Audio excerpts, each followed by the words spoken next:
Thank you very much. It's an honor to be here, and I wanted to, again, thank the Commissioner of KIPO, the President of the IPTAB here in Korea for this invitation. We have met with KIPO and with the board in the United States on at least a couple of occasions over the last year. So it's nice to be able to come back to Seoul and see you all here in person. I also wanted to, again, thanks for the invitation, congratulate you on the 20th anniversary. If you're not aware, the board in the United States actually has its roots back to about 1839. We've been around for a long time, but we passed a new law in the United States in 2011.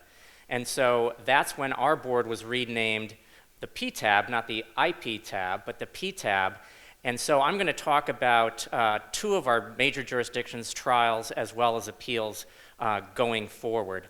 But I think the important thing that I'd like to think about, even though we have a long history in the United States as a board, a lot of the attention we've been getting has really only been since the formation of the PTAB in the United States about 5 years ago. I just did want to give a little bit of an explanation as to our structure.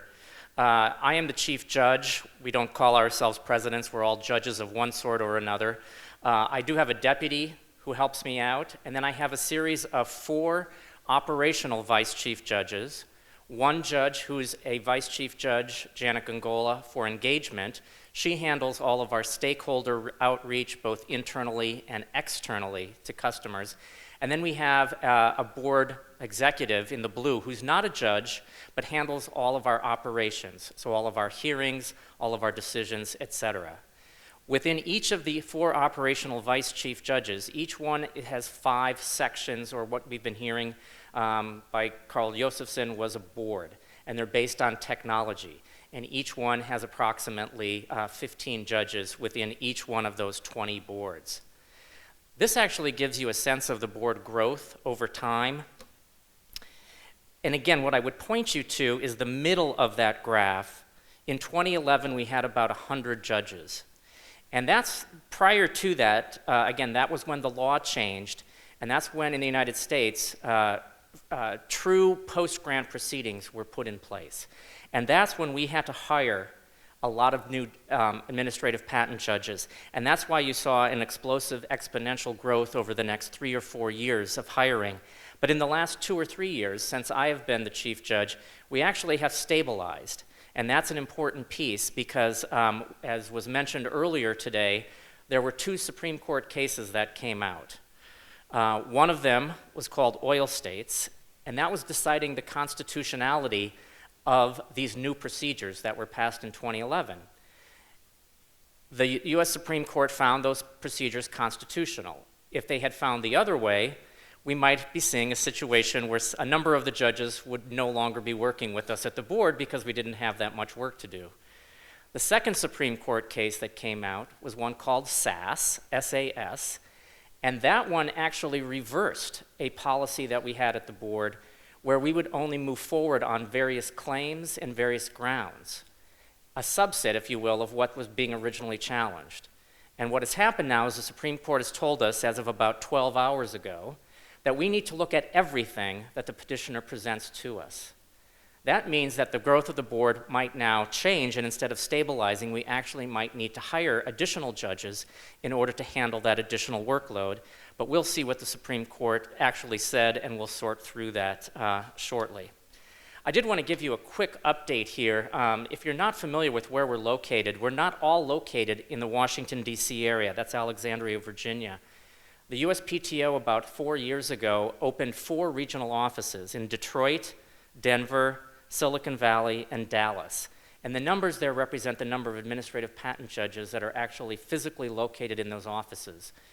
We do have oral hearings in every single one of those offices, both on the appeals and the trial side.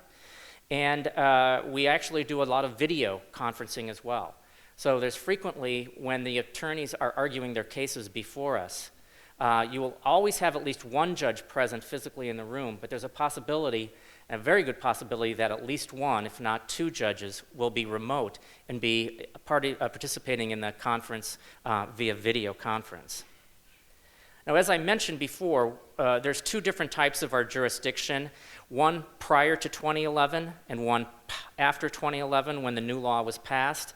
I'm not going to get into a series where we go through each one of these in depth. Suffice it to say, the appeals process is still the vast majority of our work. We receive about 10,000 appeals a year.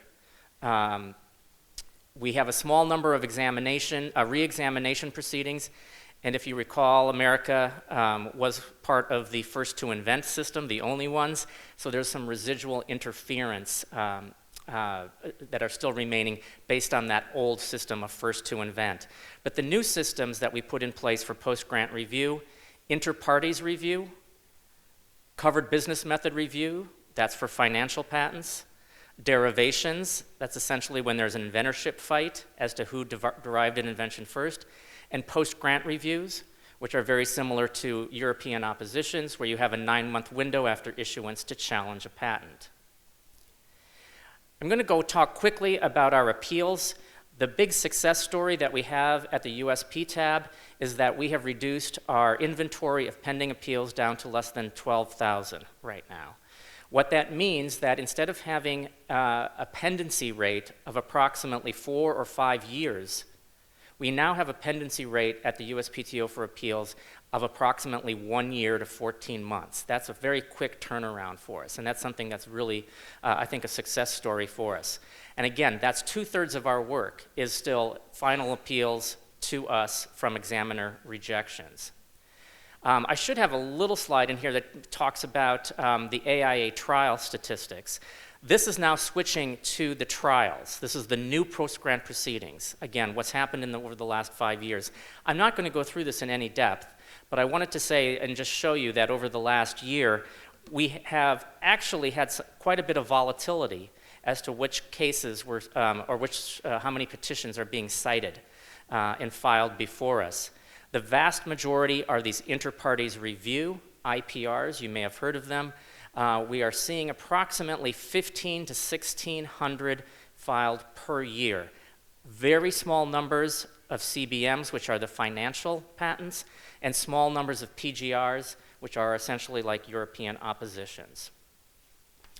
One thing that's unique to our system, I believe, is that we have an institution phase. So whereas in other jurisdictions, a petitioner or an opponent automatically enters an invalidity trial or an opposition proceedings, we have a period where the commissioner of essentially the director of the USPTO, who's delegated their authority to the chief judge and the board, we don't always move forward with an invalidity trial as an IPR. And in fact, about 40% of our cases do not actually reach trial. So that is a very significant difference, I think, than from the rest of the world, where there's essentially a 100% institution rate. A quick update here on, this is what we call totally a disposition slide. And again, we have about 8,000 petitions that have been filed over the last 5 years. During the red phase, we have that institution phase. A number of our cases settle. About 20% settle prior to institution, and again, about 40% don't make it to trial. But if you do make it to trial, that's the blue phase. Again, we have about 15% settle. Ultimately, you move to the far right-hand side, and our statistics there are showing that if you reach final decision, we're seeing about 65% of all of the claims that were instituted are held unpatentable. About 20% of all the claims challenged are held patentable, and then about 15% have a mixed result. I don't want to overload people with statistics, but the final slide here is something that I think is important, that I think we can build on from an international perspective. We present slides and we present data in different formats between the different jurisdictions. And one of the things that I'm excited about with this IP Judicial 5, IP5 judicial conferences and the efforts based on the WIPO judicial administrative proceedings and conferences that they're forming together, is that we will be able to talk to each other and compare slides or compare data so that we know what's happening in our invalidity trials and we know what's happening in our appeals trials. I did want to talk a little bit about the future. As I said, the Supreme Court just issued 2 new opinions for us. That will be our future going forward. There will be additional challenges. There will be additional organizational issues that we have to deal with. If you're not familiar, we have a new director of the United States Patent and Trademark Office, Andrei Iancu. He's been in place for 2 months, so he's still quite new. If you have a chance to look him up on the USPTO website, I recommend that you do that. He is providing, I think, a great direction for us, very much of a reinvigorated patent office generally, not just at the board. And essentially what he's trying to do is to enhance the predictability, the certainty of patent rights for patent owners so that we can form that innovation environment and that we can develop our IP systems and work them together with the other IP systems in the world to make sure that we are providing patent owners fair and balanced proceedings that they can make strong business decisions for their clients going forward. I can't give you a list of all the initiatives that we are planning on doing. I will just say stay tuned. There's a lot of things under discussion for the United States Patent Trial and Appeal Board, and I look forward to having additional updates for you in the conferences to come.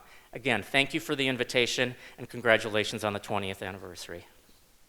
네, 멋진 발표해 주신 데이비드 러시카 특허심판원장님께 감사드립니다.